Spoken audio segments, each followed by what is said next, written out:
Good morning students. आप उम्मीद करती हूँ कि आज तक मैंने आपको जो पढ़ाया इस चैप्टर में वो आपको समझ आया होगा।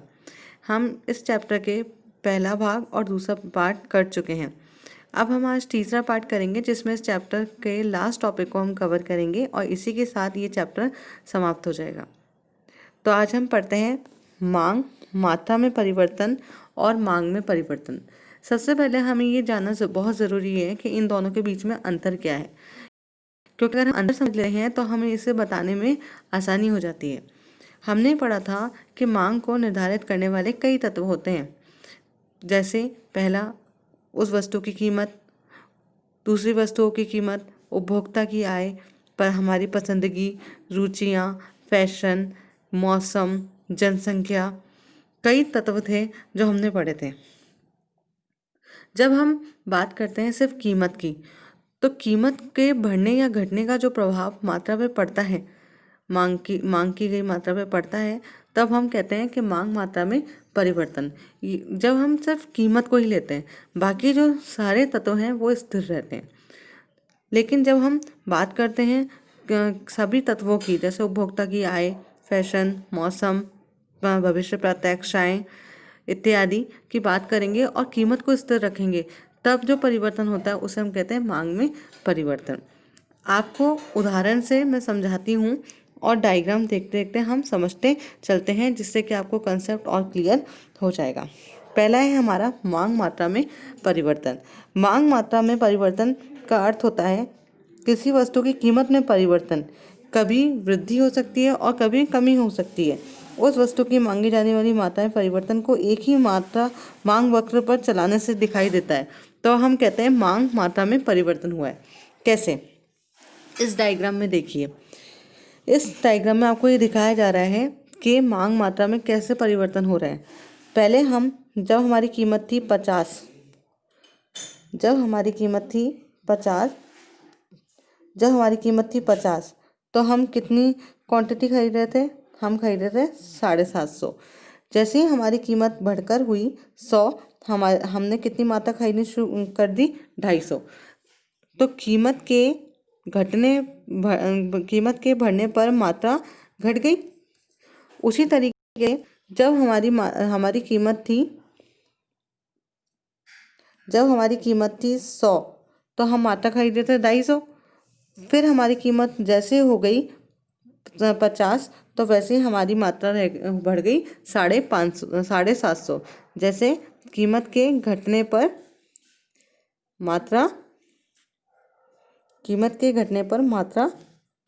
बढ़ गई। बढ़ गई।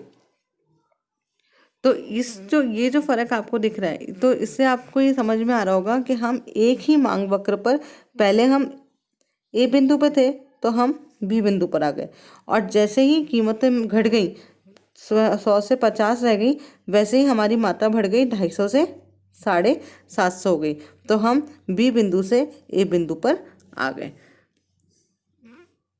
तो ये किस वजह से हुआ? इस मांग में जो ये फर्क दिखाया गया, इसका कारण था सिर्फ कीमत। बाकी सभी जो अन्य तत्व थे उन्हें हमने स्थिर माना है।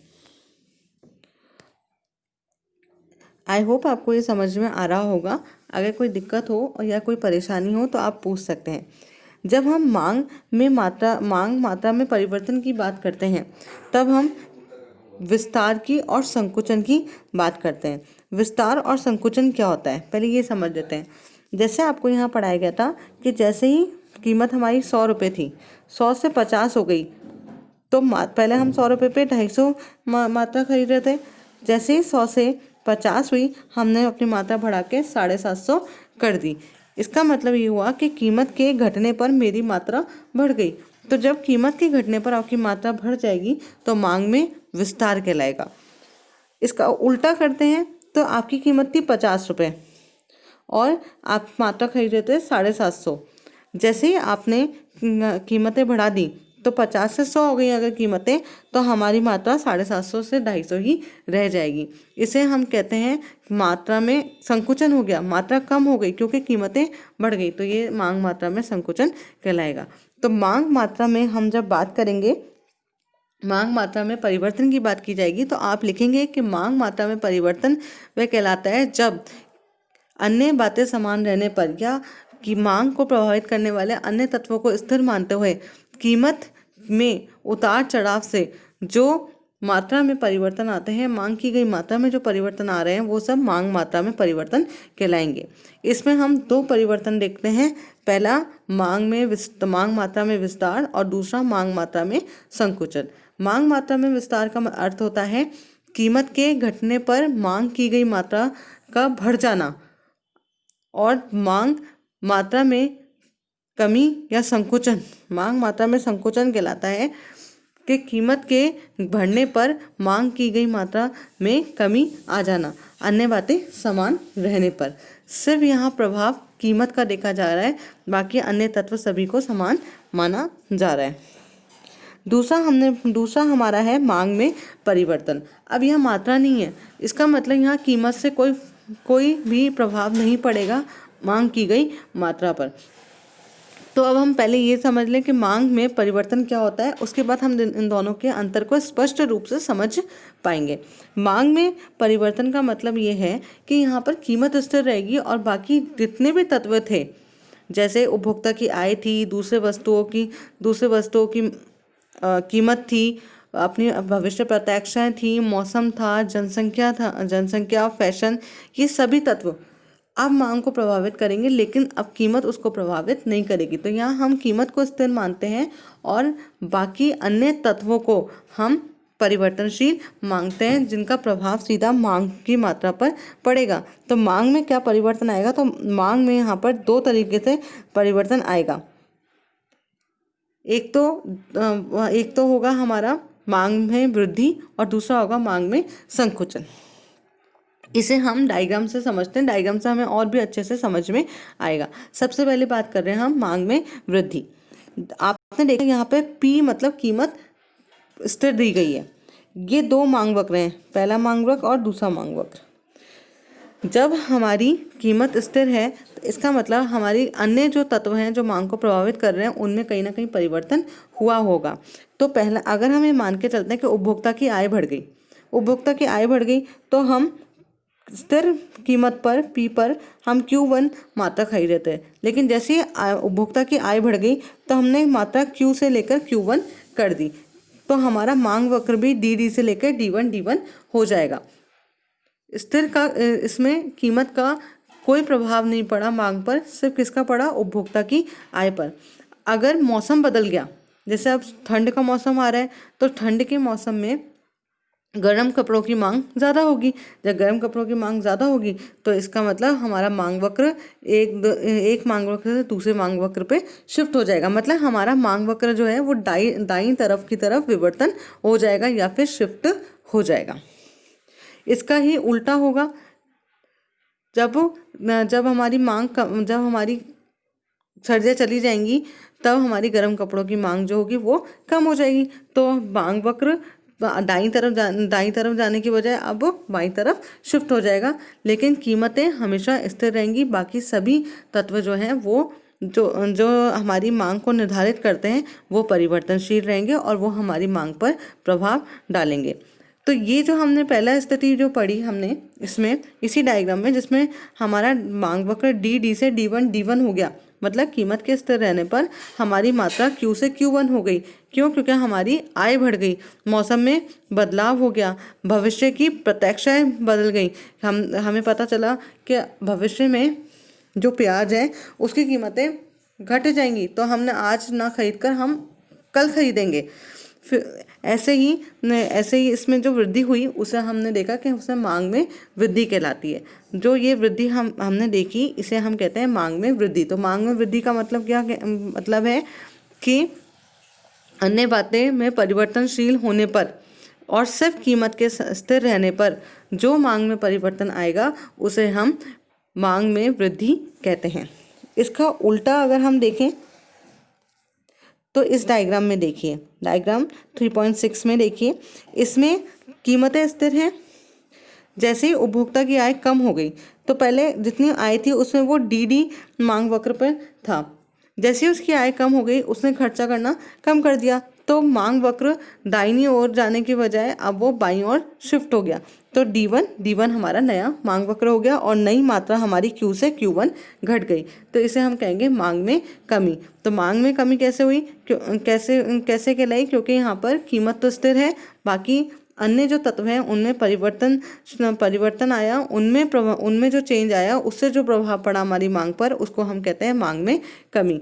आप इसे ऐसे भी लिख सकते हैं कि मांग में कमी से तात्पर्य है कि कीमत स्थिर रहने पर अन्य तत्वों के परिवर्तन होने पर जो मांग में परिवर्तन हुआ उसे हम मांग में कमी कहेंगे, या फिर अन्य तत्वों के कमी आने पर जो मांग में कमी आई उसे हम मांग में कमी कहेंगे।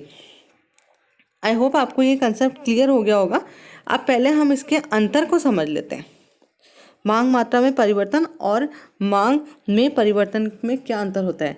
हमने जाना कि मांग मात्रा में परिवर्तन होगा तब हम कीमत को परिवर्तनशील मानेंगे और बाकी सभी तत्वों को स्थिर मानेंगे, और मांग में जब परिवर्तन होगा तब हम कीमत को स्थिर मानेंगे और बाकी सभी तत्वों को अस्थिर मानेंगे या परिवर्तनशील मानेंगे। तो मांग मात्रा में जब परिवर्तन हम देखते हैं तब हम देखते हैं कि कीमत के बढ़ने या घटने पर मांग की मात्रा पे क्या परिवर्तन पड़ा है, और जब हम मांग में परिवर्तन देखते हैं तो हम देखते हैं कि कीमत के स्थिर रहने पर अन्य तत्वों के परिवर्तन से मांग पर क्या प्रभाव पड़ा है। मांग मात्रा में हमने दो तरीके के परिवर्तन देखे थे। एक तो देखा था मांग मात्रा में विस्तार और दूसरा था मांग मात्रा में संकुचन। नाम से पता चल रहा है विस्तार मतलब बढ़ना, तो बढ़ेगा कब, जब कीमतें घटेंगी और मात्रा बढ़ जाएगी, और घटेगा कब, जब कीमतें बढ़ जाएंगी तो मात्रा घट जाएंगी। लेकिन यहाँ प्रभाव सिर्फ किसका है, कीमत का है, बाकी अन्य तत्व समान है। दूसरा हमने पढ़ा था मांग में परिवर्तन। तो मांग में परिवर्तन में भी हमने दो पढ़े थे, मांग में वृद्धि और मांग में कमी। इसके भी नाम से पता चल रहा है मांग में वृद्धि कब होगी, जब कीमत तो स्थिर रहेगी, लेकिन जितने भी तत्व हैं मांग को प्रभावित करने वाले वो हमेशा धनात्मक रूप से बढ़ेंगे, तब उसमें जो परिवर्तन आएगा वो हमारी मांग को बढ़ा देंगे, तो उसे हम कहेंगे मांग में वृद्धि। और मांग में कमी कब होगी, जब जितने भी अन्य तत्व हैं कीमत को छोड़कर, जो कीमत स्थिर है उसको छोड़कर, तो उसमें जो परिवर्तन आएगा उससे जो हमारी मांग में कमी आएगी उसे हम कहेंगे मांग में कमी। तीसरा इसका अंतर का पॉइंट ये भी है, हो सकता है कि मांग मात्रा में परिवर्तन में आप देख सकते हैं कि हम एक ही मांग वक्र पर ऊपर से नीचे और नीचे से ऊपर जा रहे हैं, लेकिन मांग में परिवर्तन में हम एक मांग वक्र से दूसरे मांग वक्र की तरफ जा रहे हैं। तो विस्तार और संकुचन में तो हमारा जो मूवमेंट हो रहा है वो ऊपर से नीचे और नीचे से ऊपर हो रहा है, लेकिन विवर्तन में हमारा मूवमेंट राइट टू लेफ्ट और लेफ्ट टू राइट हो रहा है। देखिए इस वाले में हम राइट की तरफ बढ़ गए और इस वाले में हम लेफ्ट की तरफ बढ़ गए। इसी के साथ हमारा ये चैप्टर आज समाप्त होता है। अब आपको इसमें जो भी इम्पोर्टेंट क्वेश्चंस आते हैं वो मैं आपको बता देती हूँ और वो आपको अपनी कॉपी में करना है। क्वेश्चन नंबर 1 है परिभाषाएं। मांग, पहली परिभाषा मांग, दूसरा व्यक्तिगत मांग, तीसरा बाजार मांग, चौथा मांग अनुसूची, पांचवा व्यक्तिगत मांग अनुसूची, छठा बाजार मांग अनुसूची, सातवां मांग वक्र, आठवां मांग का नियम, नौवां मांग मात्रा में परिवर्तन, 10 मांग में विस्तार, 11 मांग में संकुचन, 12 मांग में परिवर्तन, 13 मांग में वृद्धि, 14 मांग में कमी, 5वां पूरक वस्तुएं, नेक्स्ट स्थानापन्न वस्तुएं, नेक्स्ट सामान वस्तुएं, नेक्स्ट घटिया वस्तुएं, और सबसे लास्ट गिफन वस्तुएं। एक और है, लिख लीजिए, प्रतीकात्मक या प्रतिष्ठावान वस्तुएं। क्वेश्चन नंबर 2, मांग के नियम को रेखा चित्र और तालिका के माध्यम से समझाइए।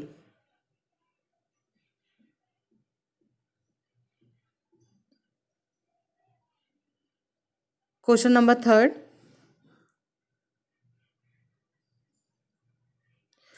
मांग को निर्धारित करने वाले तत्व लिखिए।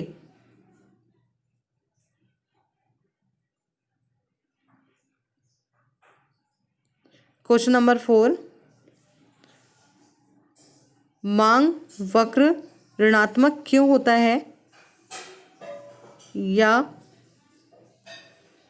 मांग का नियम कहाँ कहाँ लागू होता है, विस्तार से समझाइए। नेक्स्ट क्वेश्चन, मांग का नियम कहाँ लागू नहीं होता, इसके अपवाद लिखिए। मांग का नियम कहाँ लागू नहीं होता, इसके अपवाद लिखिए। नेक्स्ट क्वेश्चन, अंतर बताइए। पहला, मांग मात्रा में परिवर्तन और मांग में परिवर्तन के बीच।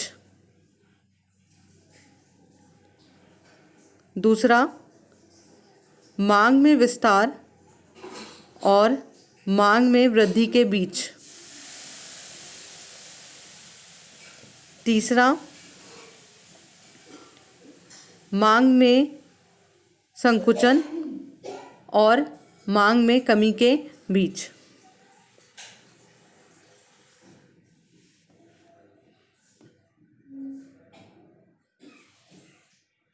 इन सभी प्रश्नों में से कई प्रश्न ऐसे हैं जो 1 नंबर में भी आएंगे, 2 नंबर में आएंगे, 4 में आएंगे और 6 नंबर में आएंगे।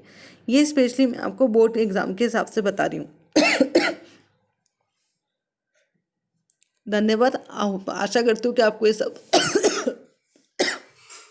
पसंद आया होगा।